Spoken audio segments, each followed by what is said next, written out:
Hi friends, welcome to JJ bujjima tailoring. இன்னைக்கு நம்ம என்ன பார்க்க போறோம்னா டைகோனல் டக் வந்து எப்படி ஸ்டிட்ச் பண்றது அப்படின்றத பார்க்க போறோம். இதுதான் இது ஸ்டிட்ச் பண்ணதுக்கு அப்புறம் இப்படி தான் இருக்கும்.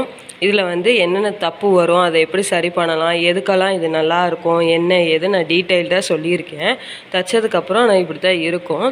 ஆல்ரெடி நான் நிறைய வீடியோஸ் வந்து டைப்ஸ் ஆஃப் டக் வந்து வீடியோ போட்டிருக்கேன். அந்த வீடியோவோட ஐகான்லாம் லிங்க் எல்லாம் நான் ஐகானில் கொடுக்குறேன், செக் பண்ணி பாருங்கள். இப்போது நம்ம வீடியோவை புதுசாக பார்க்குறீங்க அப்படின்னா சப்ஸ்கிரைப் பண்ணிவிட்டு பாருங்கள். வாங்க வீடியோக்குள்ளே போகலாம். இப்போது நம்ம பார்க்க போகிறது டைப் 6 தான், 7 கிடையாது. இப்போது டைகோனல் டைப் வந்து நம்ம பார்க்க போகிறோம். இந்த டைப்பில் வந்து நம்ம துணியோட சென்டர் பாயிண்ட்டு, இப்போ கிளாத் இது ரஃப்பாக வச்சுக்கோங்க, கிளாத்தோட சென்டர் பாயிண்ட்டை நம்ம கோடு போட்டுக்கலாம். போட்டுட்டு ரைட் மேல் பக்கத்தில் கிளாத்தோட ரைட் சைடில் நம்ம இந்த மெஷர்மெண்ட் வந்து எடுக்க போகிறோம். எடுத்து நம்ம கிராஸாக கோடு போட்டு அந்த சென்டர் பாயிண்ட்டோட ஜாயின் பண்ண போகிறோம். லாஸ்ட்டாக பேக் சைடில் வந்து இதை சென்டர் பாயிண்ட்டை வந்து நான் ஸ்டிச் பண்ண போகிறோம். இதை நான் ஸ்டிச் பண்ணுறப்போ உங்களுக்கு தெளிவாக புரியும். இப்போ கிளாத்தில் நான் எப்படி உங்களுக்கு காட்டுறேன். ஸ்டிச் பண்ணதுக்கப்புறம் இப்படி தான் இருக்கும் இந்த ஷேப்பு. ஸோ வாங்க,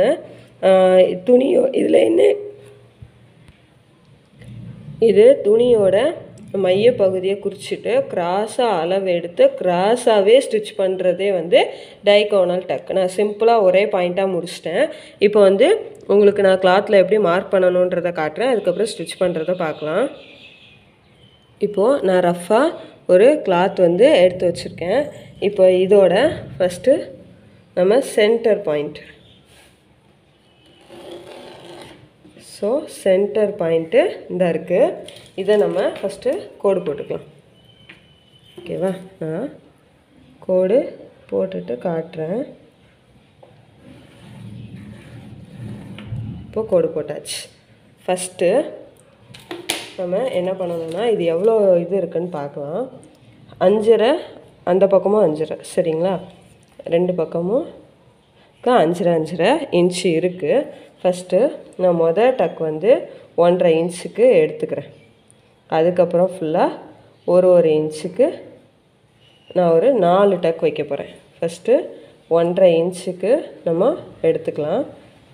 அதே மாதிரி ஈவனாக அதுக்கப்புறமும் ஒரு இன்ச்சுக்கு நான் வந்து மார்க் பண்ணி வச்சுருக்கேன். இப்போ இந்த ஹைட் வந்து நம்மளோட இஷ்டம் தான். இது இப்படி தான் இருக்கணும்னு இல்லை, நீங்கள் கிளாத்தை மார்க் பண்ணிவிட்டு நீங்கள் அதுக்கப்புறம் கனெக்ட் பண்ணிக்கலாம். நான் ஃபஸ்ட்டு 3லேருந்து ஸ்டார்ட் பண்ணுறேன். அடுத்தது 4, 5, 6. ஸோ இங்கே நான் 4 டக் மார்க் பண்ண போகிறேன். 4ஐயும் நான் இப்படி மார்க் பண்ணி வச்சுருக்கேன். இது கொஞ்சம் கிட்ட தான் தெரியும். நம்ம ஸ்டிச் பண்ணிவிட்டு எப்படி ஸ்டிச் பண்ணணுன்றதை காட்டுறேன். இப்போது ஃபஸ்ட்டு நம்ம இந்த பக்கத்துலேருந்து பண்ணலாம். கிராஸாக, அதாவது இதையும் நம்ம ஜாயின் பண்ண போகிறோம். ஓகேவா, ஸ்கேல் வச்சு கோடு போடுங்க. அடுத்தது இது, அதுக்கு அடுத்தது பிகினர்ஸ்க்கு இது வந்து ரொம்ப யூஸ்ஃபுல்லாக இருக்கும், சரிங்களா?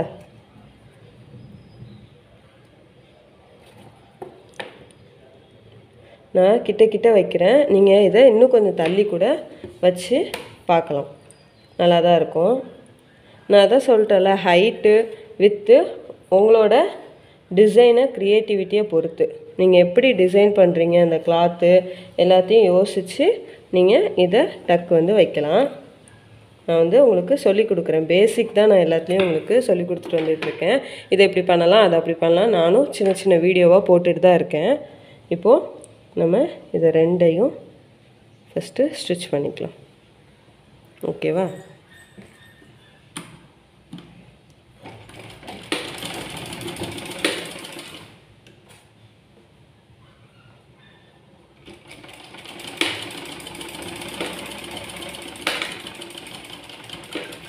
இந்த இடத்துல சென்டரில் நிப்பாட்டிடுங்க.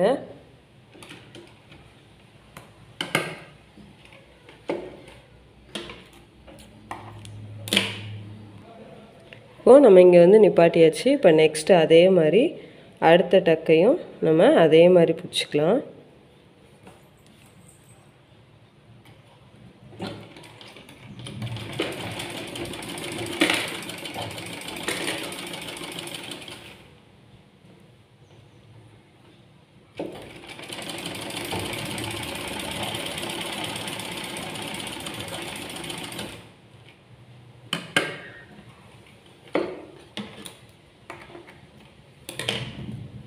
ஸோ நெக்ஸ்ட்டு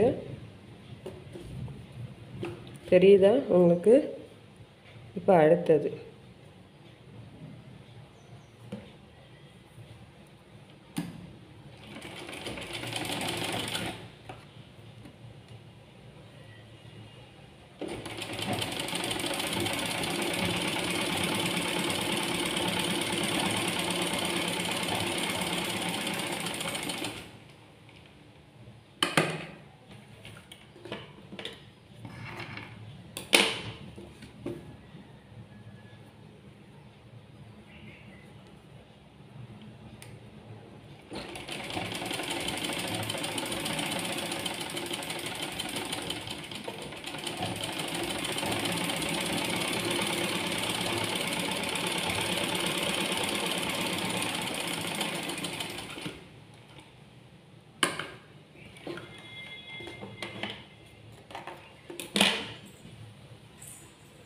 இப்போ நான் ஸ்டிச் பண்ணிட்டேன்.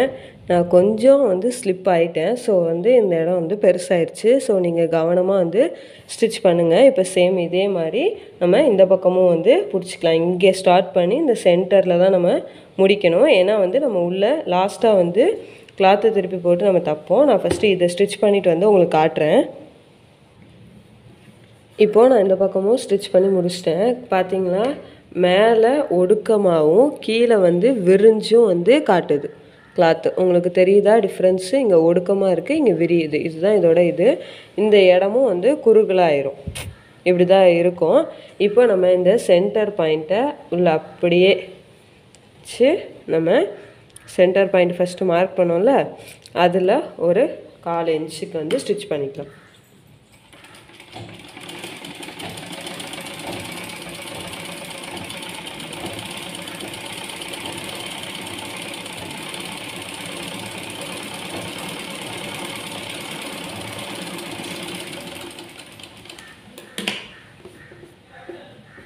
உங்களுக்கு தெரியுதா? இப்போ நம்ம வந்து ஸ்டிச் பண்ணியாச்சு. நம்ம ஸ்டிச் பண்ணது தப்பாக இருந்தால் நமக்கு இந்த ஷேப்பில் வந்து தெரிஞ்சிடும். பாருங்கள், நான் உங்களுக்கு இதனால தான் இப்படி காட்டியிருக்கேன். இந்த மெஷர்மெண்ட்டு ஈவனாக எடுத்துக்கோங்க.